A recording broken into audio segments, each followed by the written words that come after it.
Hi, I'm Andrew Rodriguez, and welcome to PsychoBible, babbling about psychology and theology. This is the final video in a series I'm doing breaking down a webinar I did with Strong Support. It's an organization for Muslims dealing with unwanted same-sex lust, as they would say. I would just usually say same-sex attraction or same-sex behavior or homosexuality. And there were some leftover questions from the Q&A portion that I wasn't able to get it really address or get to in the actual webinar. So they emailed the remaining questions to me, and so I made a separate video addressing those questions. So here's that portion, and we get into some interesting stuff, particularly theology, and I was able to present to them the gospel and the theology of the body explanation for marriage and sexuality. And so really interesting where this one went. So like I said in the previous videos on this, even though the audience is Muslim, I myself am not. I'm a Christian. They understood that. So I made no I didn't hide that at all.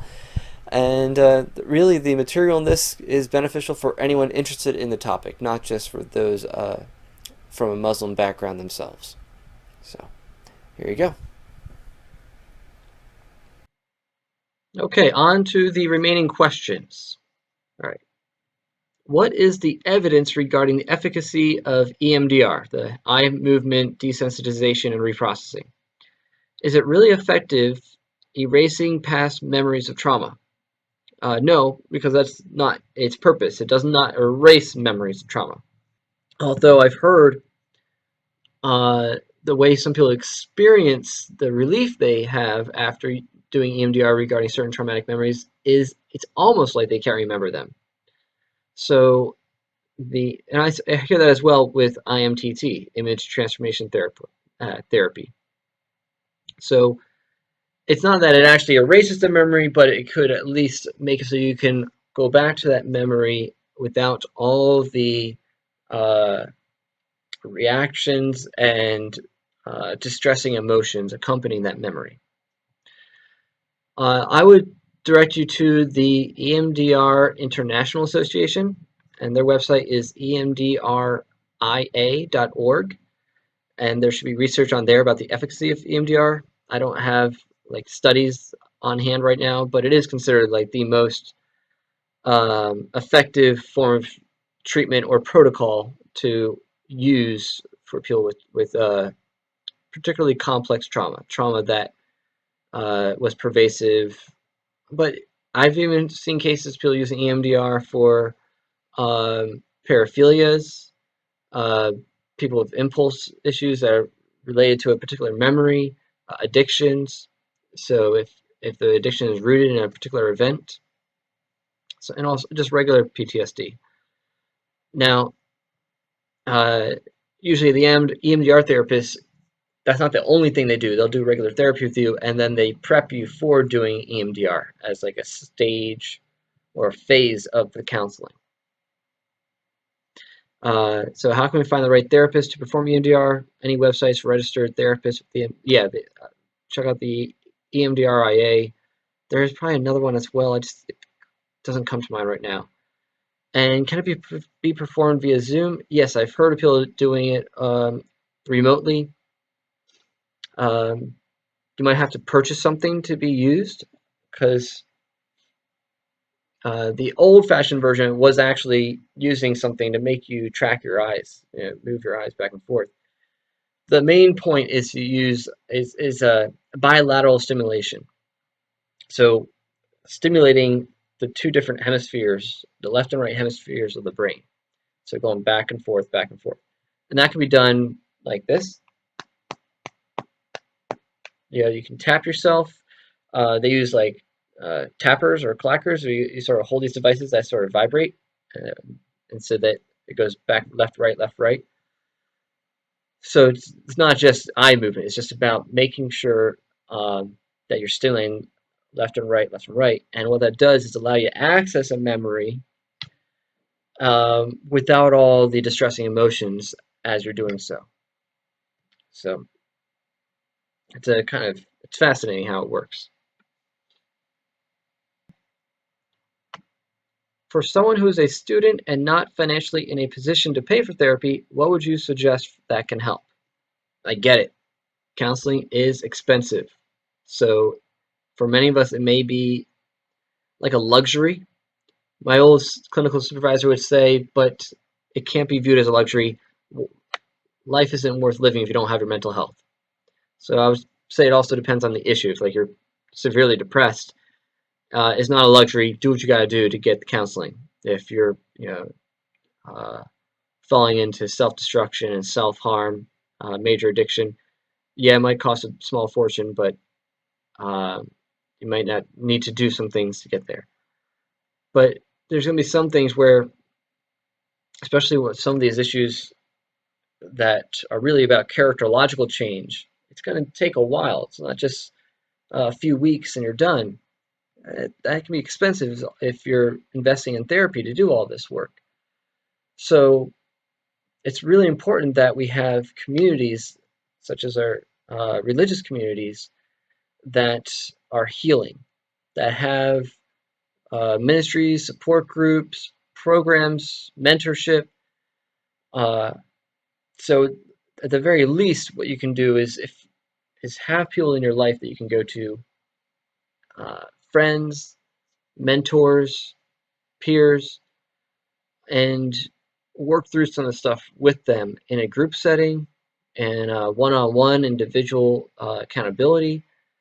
I would advise against making your accountability partner someone that you're attracted to and that shares attraction to you as well. Sometimes you can't help it, you're attracted to someone that gives you an opportunity to work through it, but it has to be one that person has a lot of self-control themselves and that you're not even a temptation for them.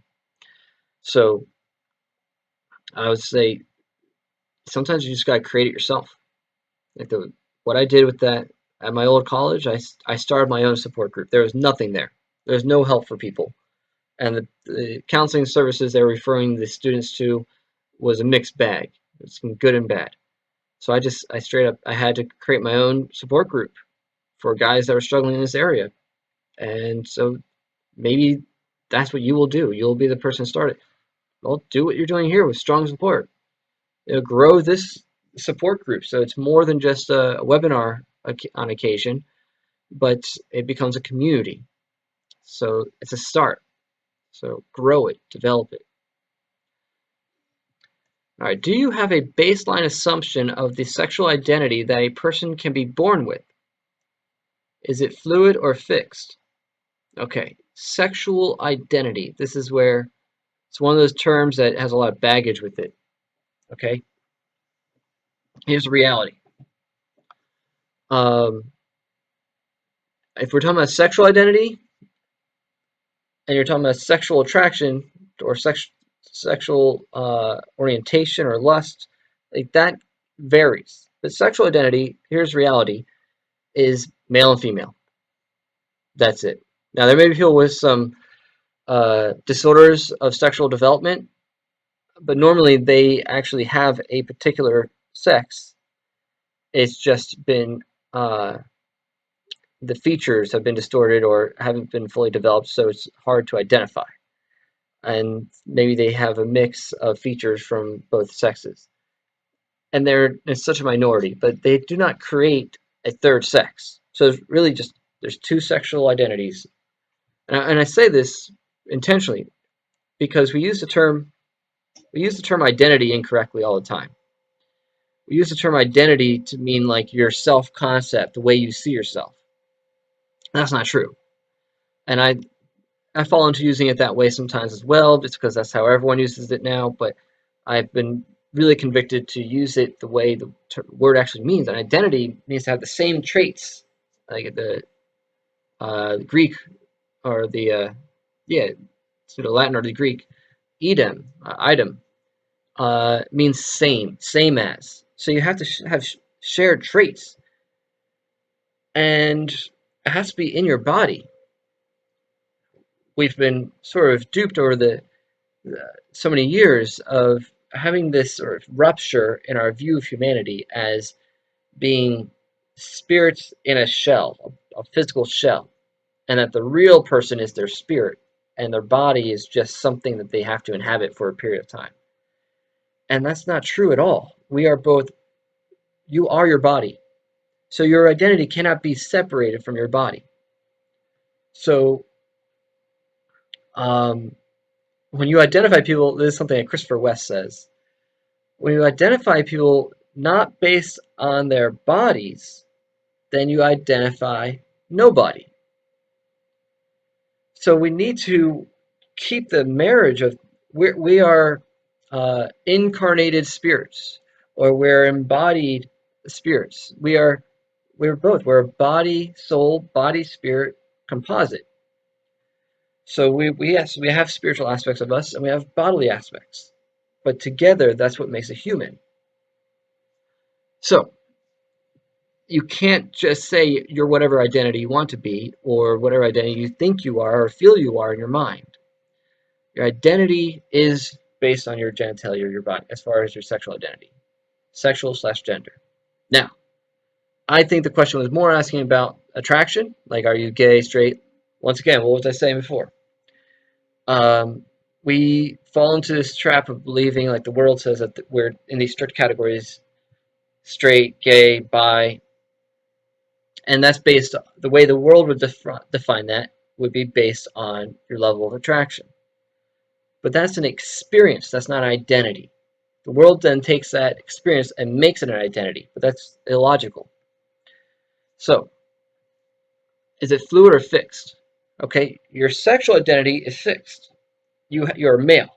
Now, what does a male do sexually? Well, this is where we lose our minds. We sort of check our brains at the door when it comes to this. But if we were talking about any other species on the planet, we understand that the male must mate with the female, because we understand that sex is about reproduction. Now, as humans, it's reproduction plus union. It's the uniting of the man and female to one flesh. Yeah, as it says in Genesis, that the man shall leave his father and mother and be cleaved to his wife, to be united with her in one flesh. And that is referring to their relationship emotionally and spiritually, as well as sexually. Out of that union is life, or the potential for life. So we start off on a pathway toward that.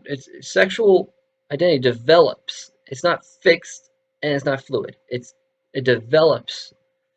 So because boys don't necessarily start off sexually attracted, because that aspect of themselves hasn't arrived yet. You go through life, and certain parts you need to be nurtured. Other parts just come as you age, and then other parts of your brain and your hormones get activated. But the natural process, the normative process, would be anything that supports your design. Like in the PowerPoint, what is normative? That which functions according to its design. When you have an understanding that we are created, and God created us purposely and purposefully, then you understand that your genitals have a purpose. And any function of those genitals that is contrary to that purpose is not normal and is not normative. So the goal is in childhood to develop men and women who grow into using their genitals according to their design. Okay? So there's some fluidity in our attractions, at least it, uh, it can be influenced in different ways. But there's a pathway that we're called to, because God has a design for how we use our genitals, and a design for who we unite with emotionally and in marriage. So there's a lot loaded in that question about our basic understanding of humans and the world. What would you suggest when reading material on SSA matters and experiencing a sense of being overwhelmed. Example, anger can become more prevalent after learning about family dynamics. Well, this is why I would not recommend doing a deep dive study on these issues by yourself. Walk through this with a mentor, with a support person or support group. People are going to be there to help you process this stuff. Spend time in your journal, do introspection and self-examination. It's because it's a painful journey to work through this stuff. So you'll have to do a lot of deep diving, but you'll need to have a support system in place. So I would caution against doing all that work if you don't have that support system there. Okay, it's dangerous to do that. You will get overwhelmed. You'll become full of anger or shame, guilt, rage, and won't have a way to process that in a healthy manner. So whether you have a counselor or even a counselor, as a counselor, I would still tell you to have a support group. So you need people in your life. All right. You mentioned that Lisa Diamond spoke about sexuality not being rigid or unchangeable. So what is going on in those individuals as they grow that is changing their sense of self? All right. So kind of following up on the other question about our fluidity. So that tells to me there's something going on developmentally. Now, normally, we've seen a lot of research on adolescents, seeing the way they identify sexually or identify their sexual attractions at one age, and then the next age could be different. And so, well, what's going on? There's a lot. There's several factors. You're in that age where you're trying to arrive at a conclusion about who you are in general and where you belong. Do I belong in the world of men? Do I belong in the world of women? Do I belong among uh, the gay community, among the traditional community, or faith? You're trying to figure out if you really believe what you've been raised under. So all that's happening. You see trends in culture changing, constantly changing, especially the more westernized the culture gets. Western culture tends to be anti-tradition.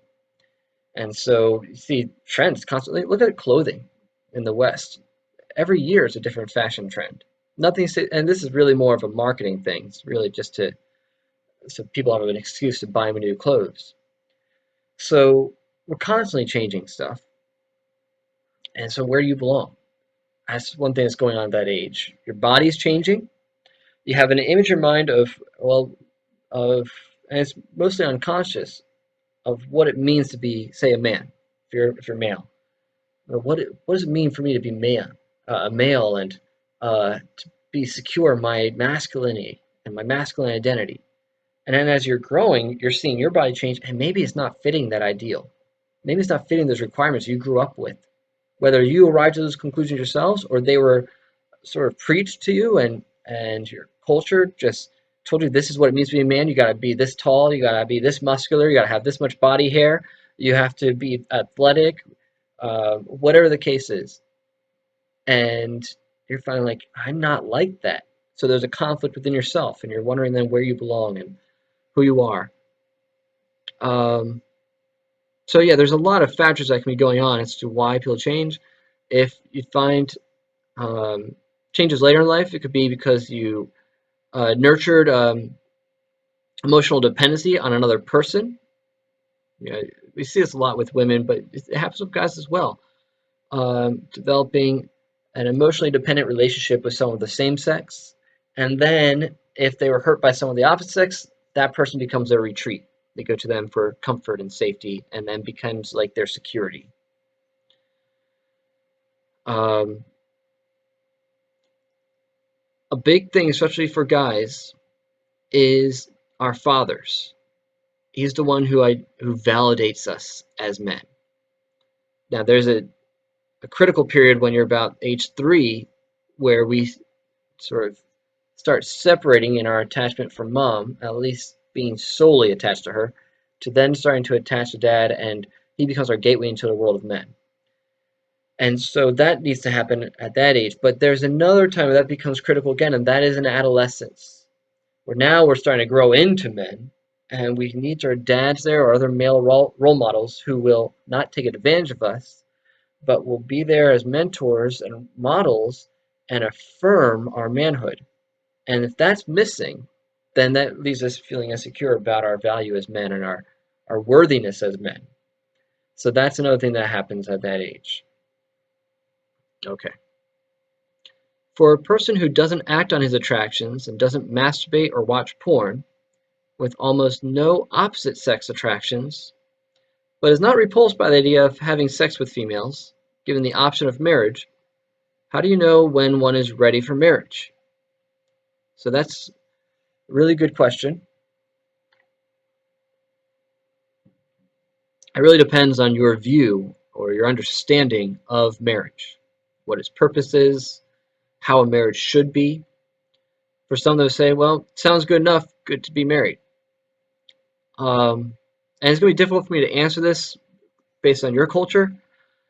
Um, as a Christian, I have an understanding of marriage that is sacramental, meaning that earthly marriage is meant to be a sign of our destiny.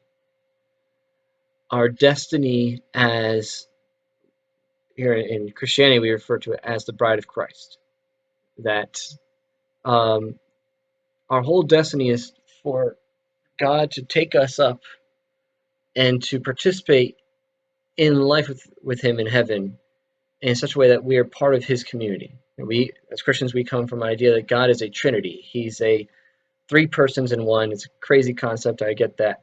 You may be repulsed by this idea, but I'm only going to answer this from my own perspective. So how you understand it is maybe different, but this is how I'm going to answer it based on my tradition, and that is that our very bodies can reflect God's relational nature. He's constantly in a state of relationship as this Trinity, and so our bodies reflect that. A male body by itself makes no sense. He needs the female in order to fulfill his purpose, to be fruitful and multiply. And yet it says we're made in God's image. Now we often think what that means is that we have a conscience, we have a spirit, we have free will. So that's what it means to be made in the image of God. And those are true, but it also means, because it says in Genesis, we are made in God's image, male and female, He made them. There's something about our maleness and femaleness that reflects God's image, and it's in the relational nature. The male is the one who gives the seed, the woman opens to receive the seed, and in that union, they have the potential for life. And that is how God is with us and within Himself. He's in a state of constantly giving and receiving love. It's in this loving community. And so our bodies actually are meant to reflect that. This is what we call theology of the body. You can look up stuff by Pope John Paul II that gets into this more in depth.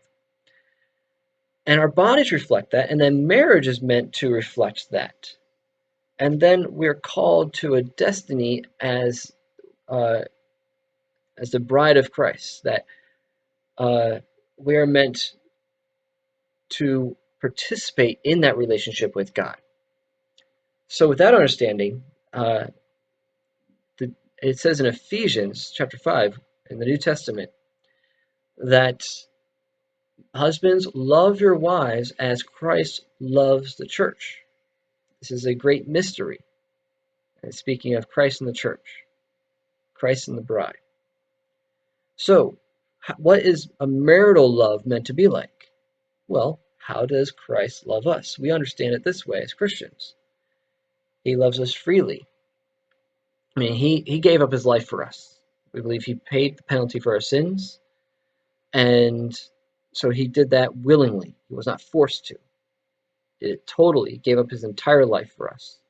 But he was resurrected, but he loves us wholly. So it's total. It's faithful. God says He will never leave us nor forsake us, and He comes to give us new life. And God Himself is the author of life, so it's fruitful. So a marital love is faithful. Let me start. A marital love is free, total, faithful, and fruitful, or at least open to being fruitful. There is reality, like my wife and I deal with, of infertility. Um, so there's one perspective there to have. So with that understanding, well, how do I know if I'm ready for marriage? Am I prepared to give freely, or am I marrying because I feel obligated to? Am I forced to? Am I under compulsion to marry? Okay.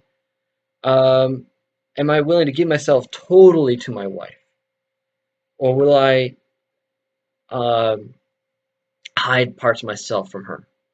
And will I be controlling her so that she uh, is not mutual? It's just she gives to me, but I don't give to her. Is it faithful, or do I plan on having affairs and having other partners on the side?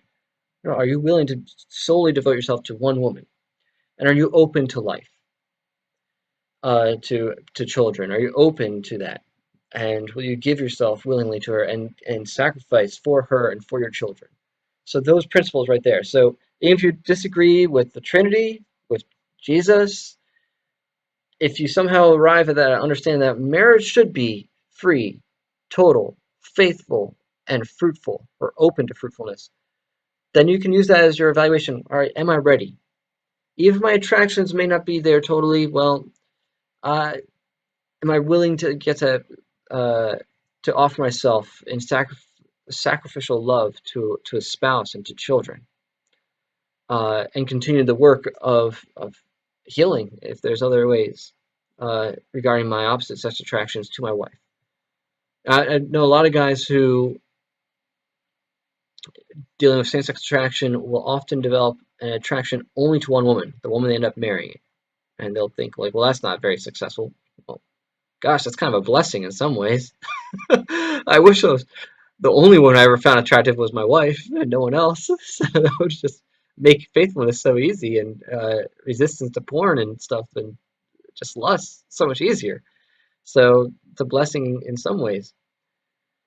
So that may be the criteria you use.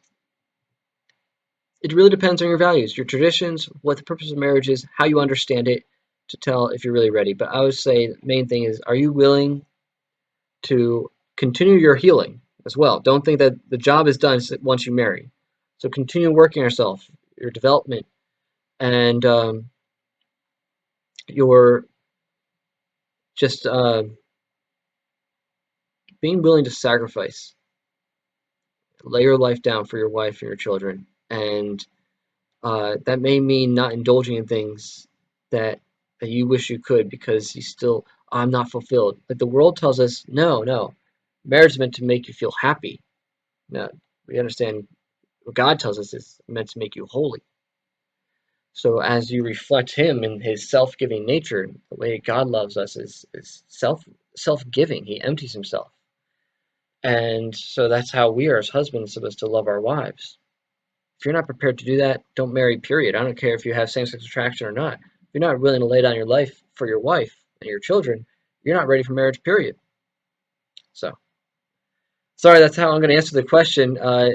I'm not sure if that will conflict with your own values or not, but that's my answer. So that I would, regardless, I would say the more serious the relationship, the more open it should be. So your wife should not be unaware going into the marriage if you still struggle in this area or if you came from that background, and that you have boundaries in place and you work on nurturing the marriage as much as possible. Because out of that, you might not be sexually attracted immediately, but I've worked with a guy who, no same-sex attraction, but he was just sexually apathetic, and but he still had a girlfriend. He just wasn't really sexually attracted to her, or it just had low sexual interest. But then after marriage, he had his wedding, and then they started to have sex, and he's like, I actually really enjoy sex. He didn't think he would. So that may change, but I would say mostly will change as the relationship is nurtured. And Um, view your wife with fascination, someone who's a mystery you want to explore. Be fascinated with the mystery of your wife and her heart. Get to know her heart. As you develop an emotional intimacy with her, that may be what helps develop the sexual interest. Um, but also have that group of men that hold you accountable. That we need to have the male connection still. We still need male um, camaraderie because out of that identification with our own gender, that our wives still become attractive. It, we need to keep nurturing that throughout life. Okay, so that's what I gotta say for now. I thank you so much for your guys' time and your attention, and I hope this helps. And um, yeah, God bless you all as you go against the culture and the ways that it may be influencing your own faith, and you just try to be true to your convictions. Okay, take care.